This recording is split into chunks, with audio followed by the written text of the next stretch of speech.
Boa noite. Agradecemos o convite da casa por estarmos aqui novamente. Hoje nós vamos conversar sobre harmonia no lar com adolescentes. Então, harmonia entre os espíritos que habitam o mesmo teto, entre os membros de uma família, é algo que nós sempre desejamos. E as questões de os choques entre gerações e a irreverência dos adolescentes conflitando com a rigidez dos pais, dos adultos, de estarem mantendo o status quo, é uma questão que acompanha a humanidade por todo o tempo. Hoje nós vamos utilizar uma metáfora do veleiro, representando os nossos grupos familiares, e fazer algumas comparações para que, nesse nosso veleiro familiar, a gente entenda um pouco essa questão da harmonia que é visível. Quando a gente olha para esse veleiro, ele está navegando de forma harmoniosa? Ele está meio torto, né? Ele está adernado a bom bordo. A gente tenderia a dizer que ele aqui, a gente forçou ele para ele estar mais aprumado. A gente tem uma tendência a achar que quando ele está aprumado, quando ele está com a velinha 90 graus, que esse seria o ótimo, que esse seria o desejável. Num caso de um mar de almirante, que o mar está liso, o céu está azul, eu estou indo para aquela direção, o vento vem de popa, né? Uma posição vertical seria realmente a harmônica, o ótimo, porque quando o veleiro está na posição vertical, ele tem menos atrito com a água, menos resistência, ele vai mais celeremente. Mas nem sempre a situação é assim. Esse veleiro aqui, ele está adernado, ele está todo torto. Imagina como que está a cabine dele, toda uma bagunça, tudo caiu, o pessoal está se equilibrando para ficar de pé ali. Mas esse é o ótimo para essa navegação. Quando o veleiro tem que navegar contra o vento, que é uma situação muito adversa, ele precisa usar da sua quilha ou bolina e ir navegando num zigue-zague para, apesar do vento contra, eu ir para o meu objetivo. E as nossas famílias, de certa forma, se comportam como um veleiro. Nós gostaríamos que estivéssemos navegando no mar de almirante, que estivéssemos navegando com, sabe aquela família de comercial de margarina? Todo mundo sorridente, feliz, ninguém tem boleto para pagar no final do mês, o relacionamento com os filhos vai às mil maravilhas, ninguém adoece, marido e mulher já estão casados há 20 anos, é que nem se fosse namorado. Não costuma ser assim. As nossas casas costumam ter ventos contrários, né? Como líamos aqui no Vinha de Luz no início, as dores, os problemas, as questões são propulsoras do nosso próprio progresso, né? Então, imaginar que o nosso veleiro familiar, que o nosso barco familiar vai navegar sempre com vento a favor, é ilusório, é irreal. Especialmente no mundo que nós vivemos, que é um mundo de expiação e provas, onde o mal prepondera, onde o palestrante que vos fala, e todos nós aqui temos como uma característica comum o egoísmo e o orgulho. Então, conflitos permeiam a nossa situação. Então, tá bom, mas... Então, Alfredo, você está dizendo que não existe harmonia? Não. O nosso ponto hoje que a gente vai conversar, existe uma harmonia, mas a harmonia não é ausência de conflito. Né? Os senhores concordam comigo? A gente vai existir uma harmonia possível, mas não aquela cor-de-rosa, idílica, fantasiosa de não existir conflito. O conflito permeia as nossas vidas. Mas existe uma harmonia possível quando a gente tem alguns fatores e a gente vai começar a construir esse raciocínio. Chico Xavier nos diz que a paz em nós e vamos estar relacionando aqui paz como harmonia, não resulta de circunstâncias externas. Vento a favor, vento contra, boleto para pagar, doença, não é isso que tira a nossa paz, a nossa harmonia. A paz vem da nossa tranquilidade de consciência do dever cumprido. Então, vamos procurar desenvolver o nosso raciocínio. Vamos esperar ele carregar aqui. Dizendo que então Então, se eu conseguir cumprir o meu dever, eu desenvolver uma forma inteligente de aproveitar os conflitos, não para sofrer, mas como uma mola propulsora do meu progresso, eu vou conseguir essa harmonia desejável e possível dentro do lar. Parece uma ideia mais razoável? Então, para a gente conseguir construir essa harmonia no nosso raciocínio de hoje, vamos primeiro falar nosso dever de família, né? Então, se eu, para ter a paz de consciência, harmonia, preciso estar com o meu dever cumprido, vamos estudar, saber o que a doutrina fala sobre o nosso dever, e aqui nós estamos conversando de quem está no timão, quem está navegando o veleiro da família. Depois, nós vamos aprender um pouco sobre a transição planetária e as relações familiares. Nós temos certeza que não estamos no momento histórico para os barcos estarem no mar calmo. Eventualmente dá uma calmaria, mas a regra é que seja tumultuado. E, além de conteúdo doutrinário, vamos trazer alguma coisa de psicologia e neurociência que fale sobre esse especial tripulante do nosso barco, que são os adolescentes. Então, aí você vai dar um colorido especial para a nossa conversa de hoje. E com base nisso, então, a gente vai chegar nessa possível harmonia a partir desses pilares, desses pontos. Vamos começar, então, sobre a questão do nosso dever na família.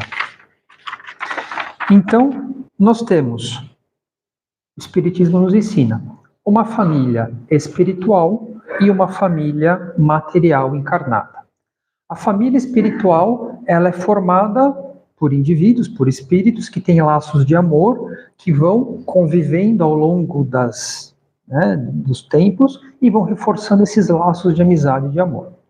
A família encarnada também tem por base o amor, só que na família encarnada a gente recebe também, além daquele amor verdadeiro, aquele amor adoecido, aquele espírito que a gente tem conflito, que a gente tem conta para resolver. Então, essa família terrena, ela tem uma dinâmica conflituosa, em alguns casos pronunciadamente, em outros casos menos pronunciadamente.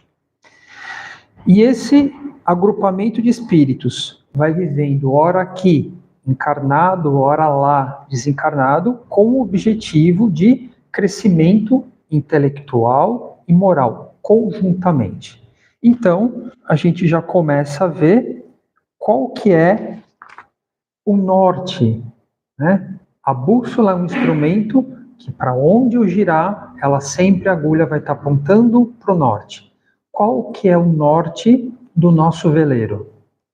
Se eu sou timoneiro, sou comandante, eu preciso ter muito claro o norte para garantir que, vento contra ou a favor, meu veleiro está indo para lá.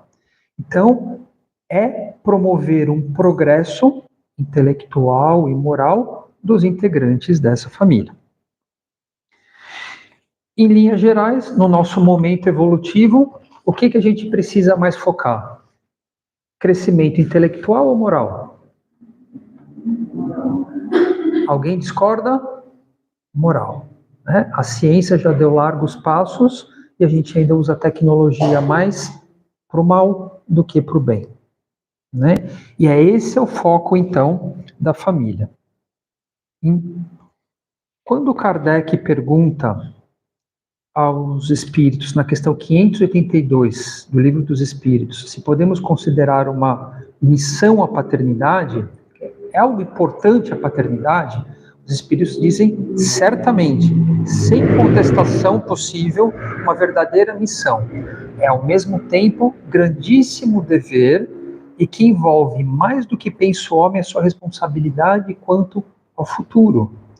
E é o futuro do homem, o gerente, o comandante do barco e de toda a sociedade. Porque é através da evolução do indivíduo que a gente vai evoluir a sociedade.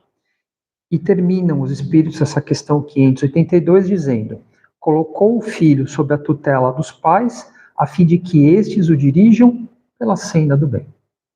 Esse é o meu dever. Se eu quero ter paz em casa, se eu quero ter harmonia em casa, eu tenho que ter certeza que eu estou apresentando, dirigindo o meu veleiro, a mim, ao meu cônjuge, aos meus filhos, na senda do bem. E Santo Agostinho, no Evangelho, capítulo 14, item 9, nos exorta a inteirai-nos, né, dos nossos deveres, que a gente já sabe qual é, e colocar todo o nosso amor em aproximar de Deus essa alma. É muito simples. Então, o nosso dever é isso. A gente vem com agendas pessoais, a gente vem com compromissos reencarnatórios pessoais, específicos na área de negócios, de estudos, de pesquisa, mas quem opta por constituir família vai ter essa missão, esse objetivo maior, que é estar guiando este grupo moralmente para se aproximar de Deus. Para eu ter harmonia, para eu viver em paz, eu preciso garantir que eu estou buscando isso. Não é sempre que a gente busca. A gente se distrai muito com as ilusões do mundo e às vezes precisa vir a dor para fazer a gente o quê? Realinhar a nossa rota. Às vezes o nosso problema é com gastar demais. Daí vem os problemas financeiros para ajudar a gente a... Peraí, por que não uma vida mais simples? Só para dar um exemplo. Muito claro o nosso norte do nosso barco, o nosso dever. Então, primeiro pilar, é isso que nós precisamos para ter a consciência tranquila. Agora nós vamos falar como a transição planetária afeta as relações familiares. Na Gênese, capítulos 17 e 18, são chegados os tempos, fala desse momento tão especial onde o mundo está deixando de ser um mundo de expiação e provas e se transformando no mundo de regeneração.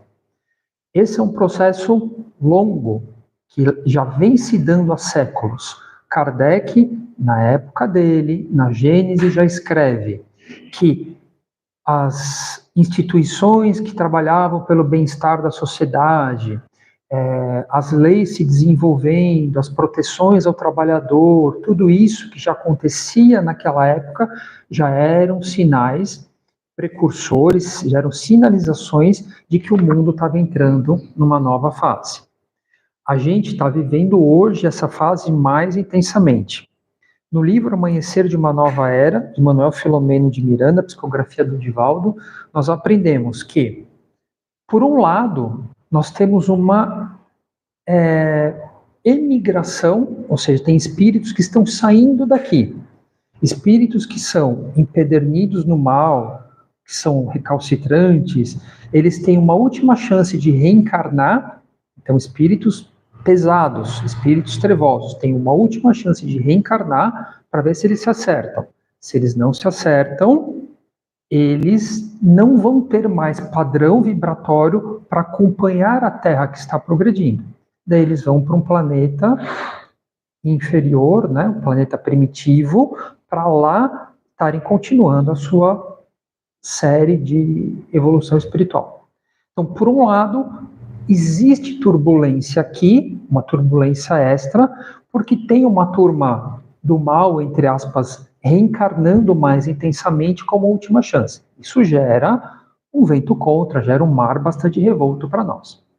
Mas, por outro lado, também estão reencarnando, como diz Manuel Filomeno de Miranda, muitos espíritos mais evoluídos do orbe de Alcione, que eles vêm para cá para ajudar a gente a equilibrar isso e dar esse passo que a gente tem que ir.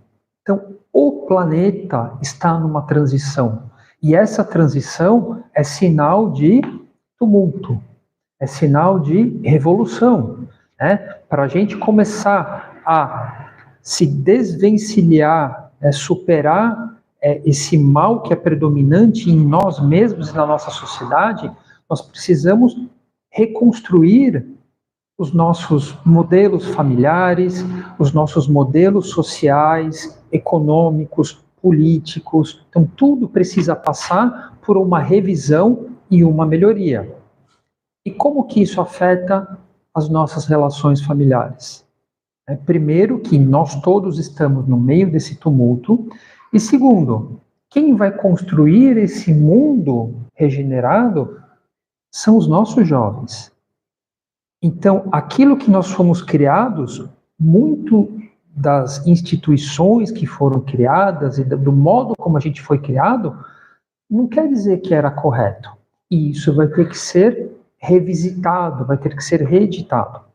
Lúcia Moisés, no livro Educar os Filhos, Compromisso Inadiável, nos diz que, em termos sociológicos, as mudanças entre gerações, nesse momento, se sucedem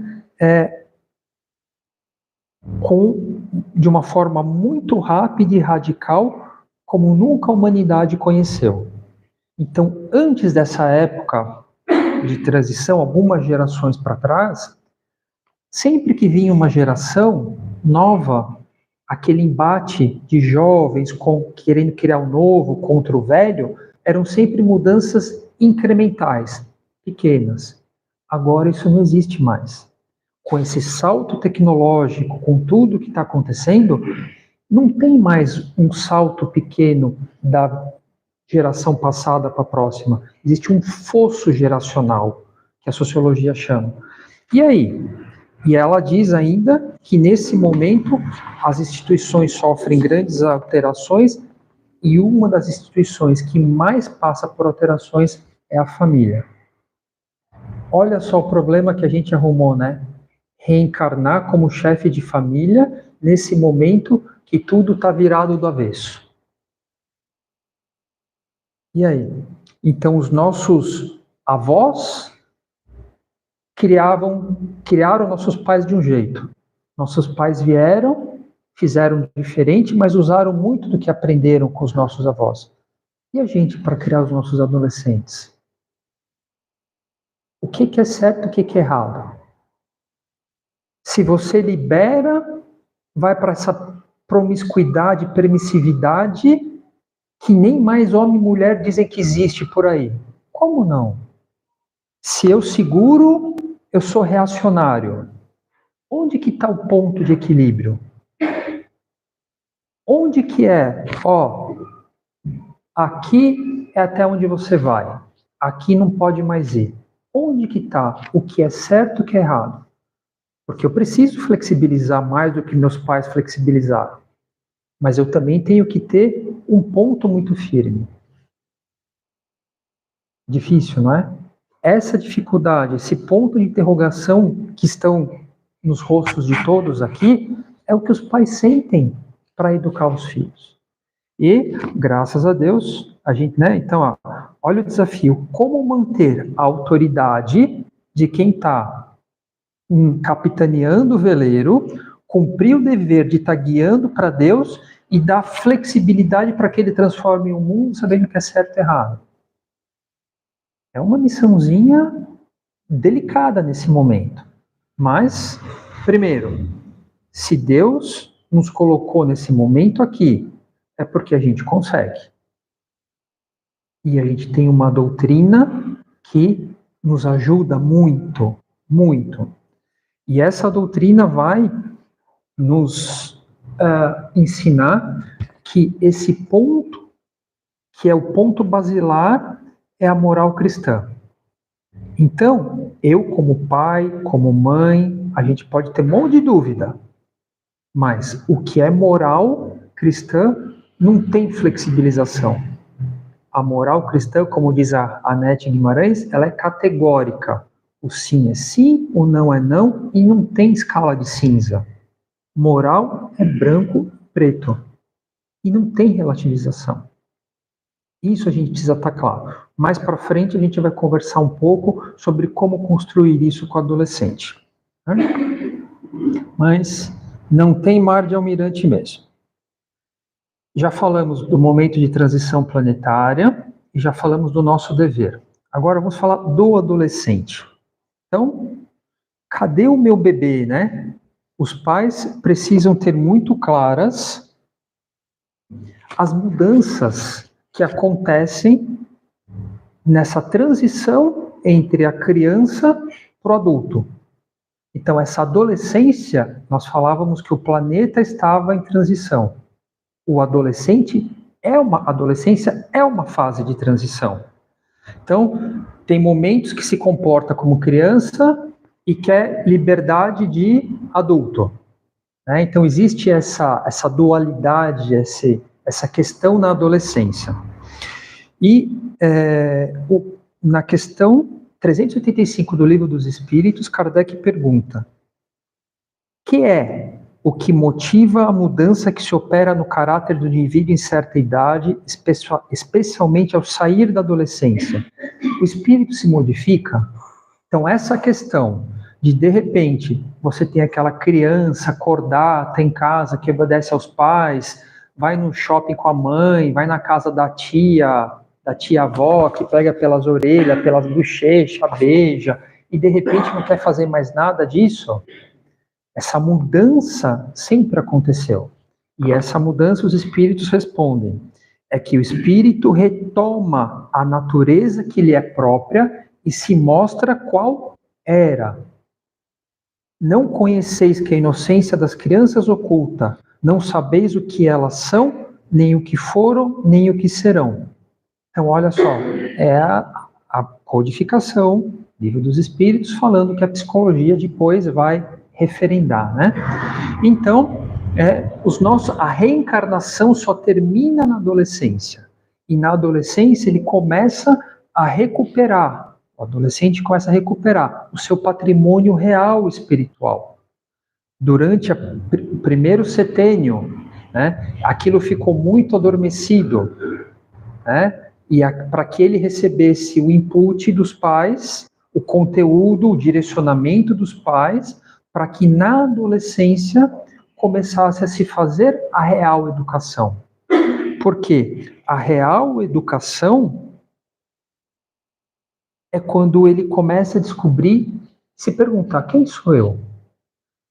A real educação não é quando o pai fala, menino, eu tô com meu filho numa festa, você não vai beber. Você não tem idade para beber e ele não bebe. Ali, isso não é educação. Isso eu estou dando exemplo, eu estou dando direcionamento. Eu tenho que fazer isso. A educação é a hora que eu não estou do lado dele, que ele foi para uma festa, a bebida estiver ali, a droga estiver ali, a pornografia, o sexo, tudo que vocês quiserem imaginar, estiver ali, e ele é que vai falar, vou ou não vou, uso ou não uso, faço ou não faço, sozinho, sem a supervisão do pai.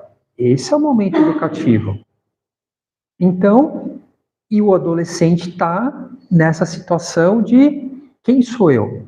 É a época que a psicologia chama do segundo nascimento, que ele está cortando o cordão umbilical do pai e da mãe. É a época que ele precisa dizer, tá bom, eu não sou mais, eu sou filho desse senhor, dessa senhora, mas e eu? Né? E quando começa a vir esse patrimônio da outra vida, normalmente vai ter conflitos com o que ele recebeu do pai e da mãe.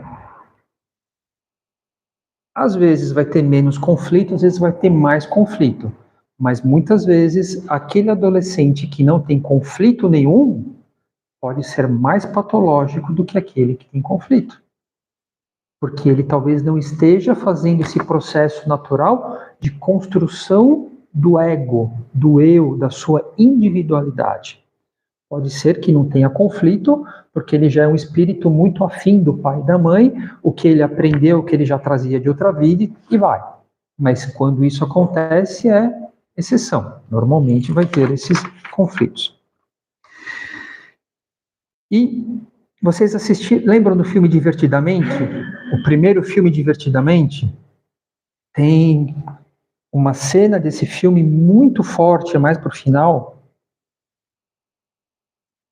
que é uma cena onde a Hayley, ela decide que ela vai fugir, que a vida dela tá um problema e não sei o quê, e tem um momento que ela se dá conta de que aquilo não tá bom, aquilo não tá certo.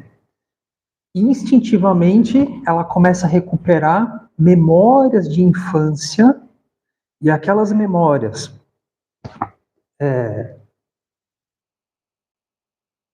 que são referências morais, laços de carinho, né, lembranças bases fortes da infância, elas vão vindo, e o adolescente, quando está lá fora, ele optando entre a porta estreita ou a porta larga, ele começa a ressignificar as suas experiências familiares.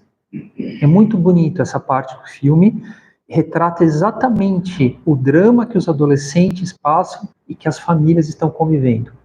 Então, quando desde lá de baixo eu fui dando aquela base, aquele suporte, aquela âncora familiar muito firme para aquele jovem, quando ele está lá fora, isso é resgatado para que ele ressignifique a família e consiga, né, desenvolver o seu eu, a sua individualidade, sem se desvincular completamente. Né?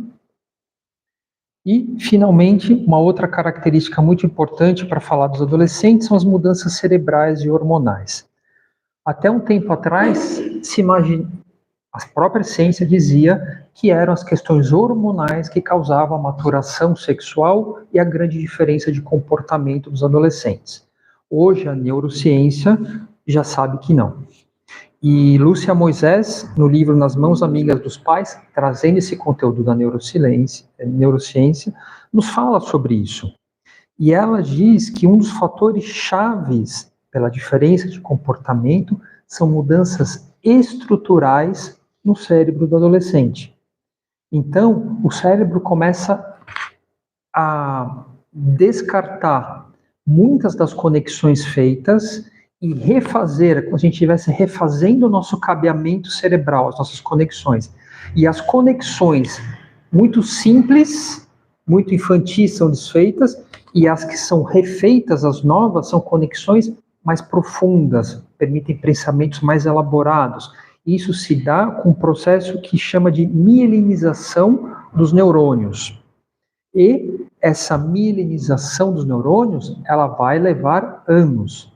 E a última parte a ser mielinizada é o lobo frontal, onde tem o córtex cerebral frontal, que é justamente a estrutura que controla a impulsividade e a avaliação de riscos. Então, isso vai se dar lá depois dos 20 anos. Então, prestem bem atenção, pais, mães, avós. A neurociência diz que o nosso jovem, até 19, 20 anos, não consegue avaliar risco direito e não consegue controlar a impulsividade. Então, olha como esse conhecimento traz harmonia familiar. A hora que o pai e a mãe sabem disso, quando meu filho me responde atravessado de forma mal educada, eu mando um filho, vamos lá, já sai soltando os cachorros. É impulsividade isso. Então, quando eu sei que eu não posso exigir mais, porque meu filho não tem condições cerebrais de dar mais, ele ainda não desenvolveu a estrutura ali. Aquilo que ele me faz para afrontar, não vai afrontar a minha autoridade. Eu vou ter uma base científica para ficar mais tranquilo que ele está me enfrentando, está fazendo aquilo, ou é porque está na época dele fazer isso, ou é porque ele não consegue ainda controlar aquele impulso. Então, isso vai gerando um pouco mais de calma para a gente. Só que, olha só, né? Além tem a mudança hormonal, tem essa mudança estrutural e tem a mudança química dos receptores cerebrais. O adolescente perde em torno de 50% dos receptores nessa fase da vida. daí a apatia natural de muitos jovens, sabe? Que ele chega da escola, cai no sofá e de lá não sai até ter alguma comida para ele, né? Só que olha o perigo. Então, criança pequena. Por que criança pequena vê o mesmo desenho 15, 20, 30 vezes? Porque ele tem tanto neuroreceptor que mesmo aquele estímulo fraco sempre vai dando o retorno positivo. O adolescente não. Você dá estímulo para ele, ele já logo fica chateado. Onde que adolescente acaba achando estímulos fortíssimos? Na droga, no álcool e no sexo. Olha que combinação explosiva. O córtex frontal não desenvolveu, ele não tem condições estruturais de avaliar risco, de controlar impulsividade, e junto com isso descobre que sexo, droga e álcool dá um estímulo enorme que tira ele da apatia. E aí? É aí que entra o pai e a mãe nessa fase e vai limitando a liberdade do jovem para emprestando o nosso córtex desenvolvido para o jovem dizer, filho, não dá.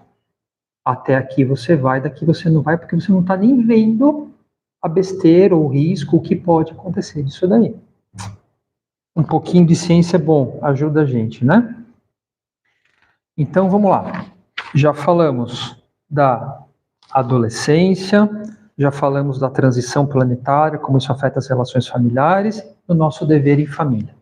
Vamos falar agora de algumas questões práticas que amarram isso tudo para a gente já ir fechando, porque não interessa esse tipo de conhecimento se nós não conseguimos sair do centro espírita e aplicar isso nas nossas casas. Vou fazer um pequeno parênteses na palestra e comentar com vocês como que nasceu essa palestra. Semana da Família da Casa de Jesus, insistiram para eu dar, um amigo nosso da coordenação da família insistiu para dar essa palestra. Eu não queria fazer a palestra. Ele insistiu. Ele insistiu 3, 4, 5 vezes. Vamos lá. Eu desenvolvi a palestra, né? Apresentamos a palestra. Um pouco depois da palestra, eu não estou aqui falando para vocês que a gente precisa, o que a gente aprende aqui e praticar em casa. Um pouco depois da palestra, estourou uma bomba em casa. Teve um maremoto em casa com um dos meus filhos adolescentes. Graças a Deus que eu tinha feito a palestra. O barco deu aquela uou! Deu para segurar firme no leme, saber, vai passar. Se a gente está indo se a bússola está no prumo certo, se veio a tempestade, a gente está com Jesus dividindo o leme, vai passar. Então, eu dou aqui posso dizer assim, compartilho com vocês esse exemplo, esse caso real, de que o que a gente está conversando aqui dá para levar para a prática. Começando, hierarquia, autonomia e diálogo. Quem chegou antes deve mostrar o caminho. Eu tenho uma palestra que também está no YouTube, se eu não me engano eu já dei aqui, que fala Mãos Firmes, Corações Abertos, a construção da hierarquia na família funcional. É uma palestra que vale a pena, que é uma palestra inteira falando sobre hierarquia, autonomia e diálogo.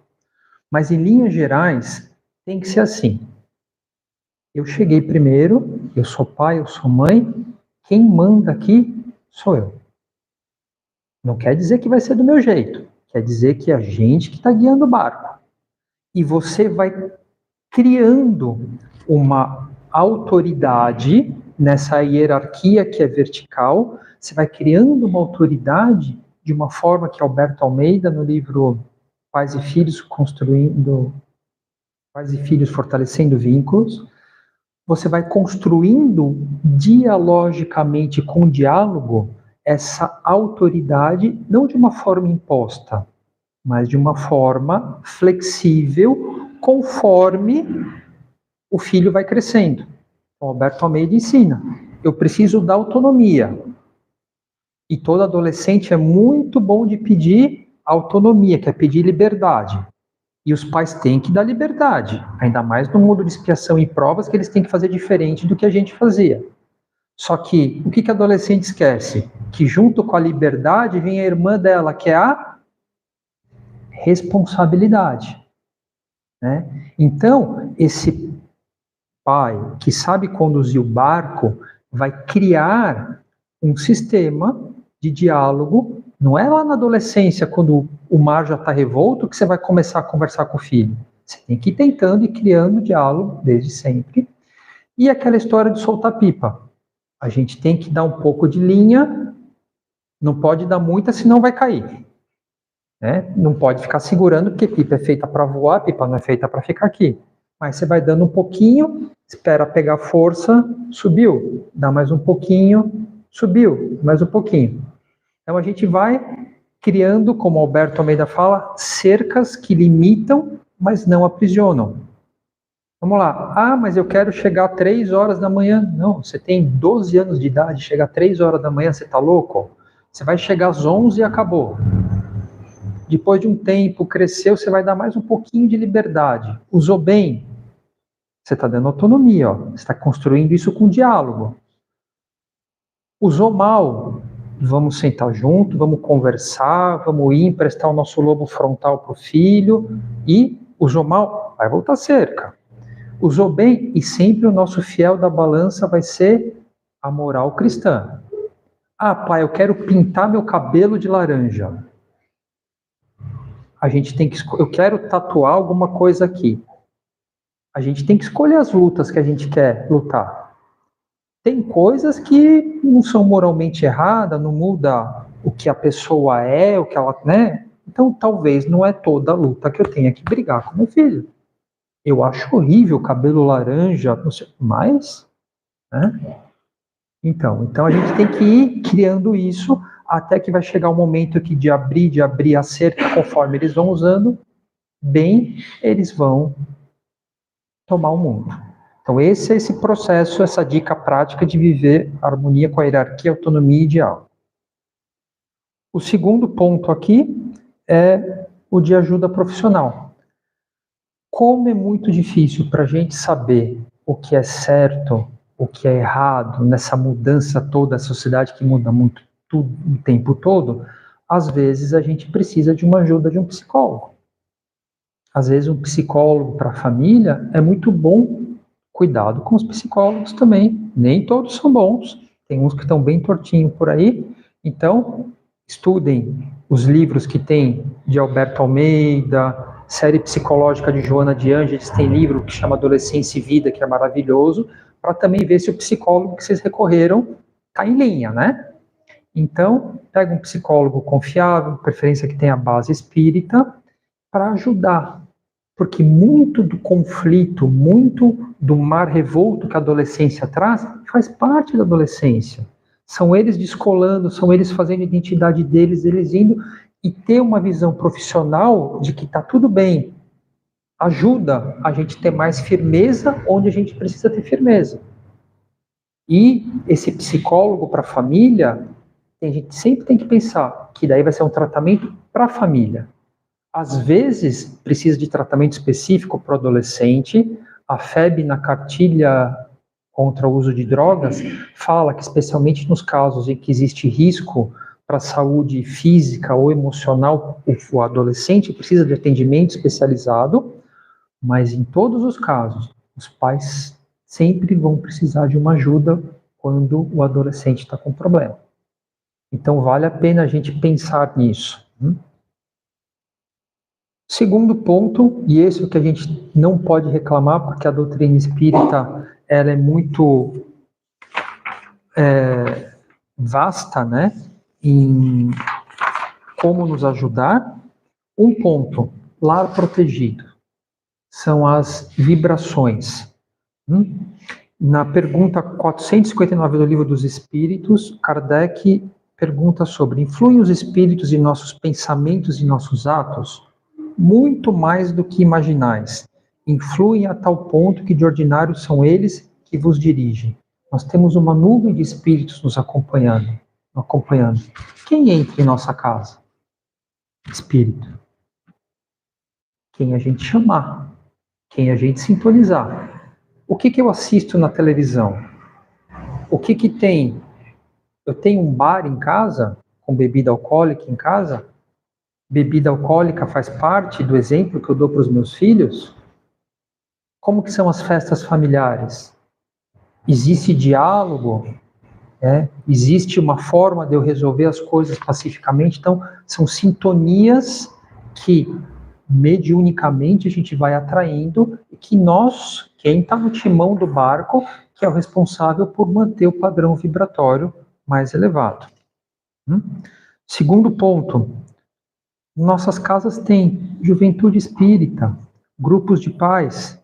Quando os adolescentes estão fazendo aquela parte do quem sou eu, estão procurando descolar do pai, da mãe, da família, eles vão procurar um grupo para se afinizar e andar em bando. O adolescente anda em bando. Olha quando o bando do adolescente é um bando da casa espírita. Melhor, né?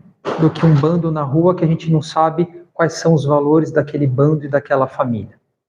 Então, tragam seus filhos. Se precisar insistir, às vezes trazer um pouquinho na marra, vamos trazer por um tempo, vamos ver. Participem vocês dos grupos de pais, dos encontros. Nós vamos ter agora um estudo, inclusive aqui, para os pais e outros convidados que queiram, um livro da Lúcia Moisés que é Para Além das Telas Digitais, que fala sobre os malefícios que o excesso de uso de tela provoca na mente, nossa, dos jovens também.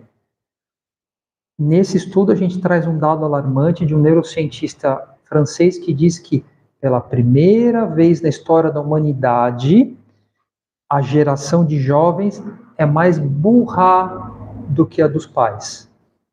Sempre teve um QI aumentando de geração para geração. Essa geração fez... Alarmante isso, né? Eu vivo falando isso para meus adolescentes lá em casa. Ó, você vai ficar mais burro que o pai, ó. Né? Então, participem e tragam os filhos, conheçam o evangelizador dos seus filhos.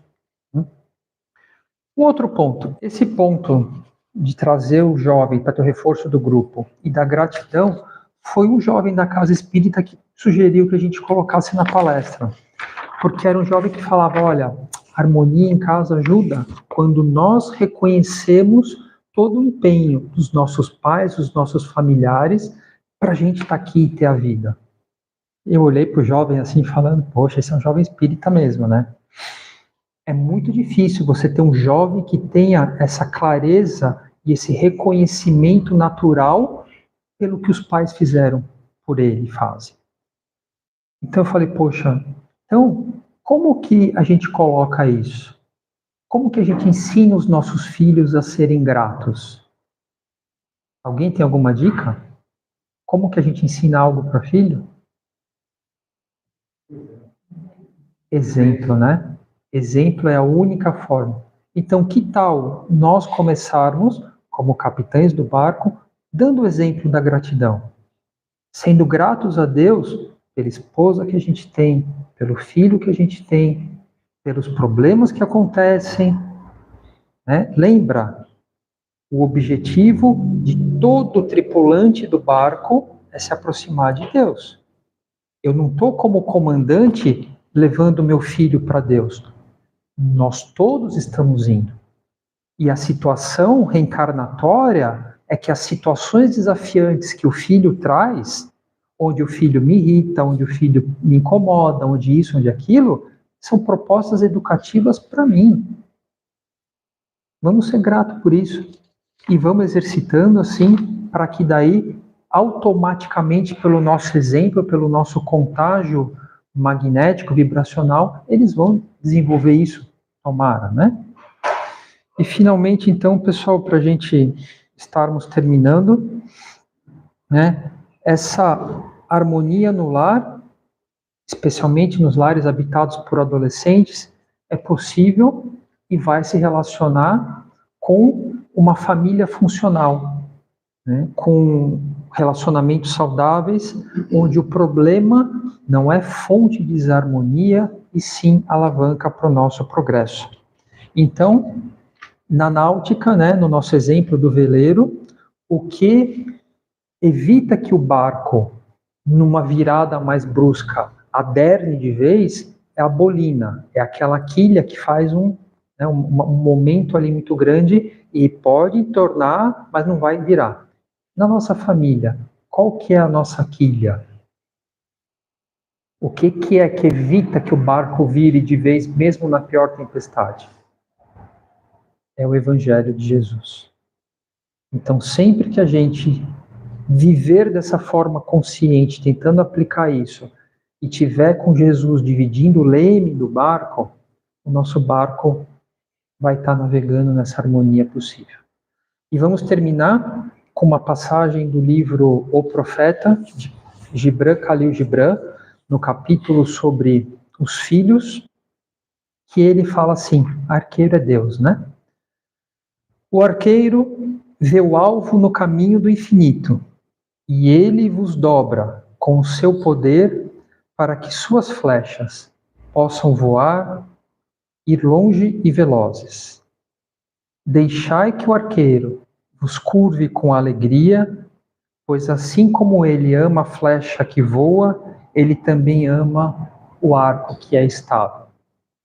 Que possamos dar para os nossos filhos, para as nossas famílias, essa estabilidade que o Evangelho nos traz. Muito obrigado pela atenção de vocês e brilhe a vossa luz.